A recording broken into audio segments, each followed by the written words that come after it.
এবার খামেনিকে স্বৈরশাসক বললেন ইরানের নির্বাসিত সাবেক যুবরাজ। তেহরানে আয়াতুল্লাহ আলী খামেনির রাষ্ট্রীয় জানাজায় লাখো মানুষের উপস্থিতির মধ্যেই ভিন্ন সুর তুলেছেন ইরানের নির্বাসিত যুবরাজ রেজা পাহলাভি। আল জাজিরার এক প্রতিবেদনে উঠে এসেছে এ তথ্য।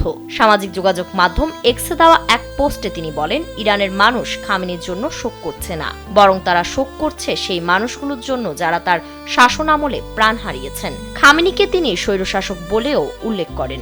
রেজা পাহলাভি বলেন, তেহরানে যেসব বিদেশি প্রতিনিধি খামেনির প্রতি শ্রদ্ধা জানাতে এসেছেন তারা যেন ভুলে না যান এই দেশ এখনো হাজারো নিহত মানুষের শোক বয়ে বেড়াচ্ছে। 5+ স্টার রেটিং প্রাপ্ত দেশের সর্বোচ্চ বিদ্যুৎ সাশ্রয়ী ওয়ালটন এসি স্মার্ট কমফোর্ট এখন নেক্সট লেভেলে। তার অভিযোগ, খামেনি পার্লামেন্ট স্পিকার মোহাম্মদ বাঘের গালিবাফ এবং রাষ্ট্রীয় দমনপীড়নের সঙ্গে জড়িত ব্যক্তিদের কারণে বহু ইরানি প্রাণ হারিয়েছেন। তিনি আরো দাবি করেন, খামেনি জানাজাকে রাজনৈতিক প্রচারণায় পরিণত করতে জনগণের বিপুল অর্থ ব্যয় করছে ইরান সরকার। তবে তার মতে এত বড় আয়োজন সত্ত্বেও বিশ্বের কোনো গণতান্ত্রিক দেশের শীর্ষ নেতা সেখানে উপস্থিত হননি। উল্লেখ্য, সরকার বিরোধী বিক্ষোভ দমনের সময় হাজারো মানুষ নিহত হওয়ার অভিযোগ বহুদিন ধরেই করে আসছে ইরানের বিরোধীরা। তবে এসব দাবির স্বাধীনভাবে সত্যতা নিশ্চিত করা সম্ভব হয়নি। এমন পরিস্থিতিতে খামেনির রাষ্ট্রীয় জানাজাকে ঘিরেও ইরানের ভেতরে রাজনৈতিক বিভাজন এবং ভিন্ন মত আবারও সামনে চলে এসেছে।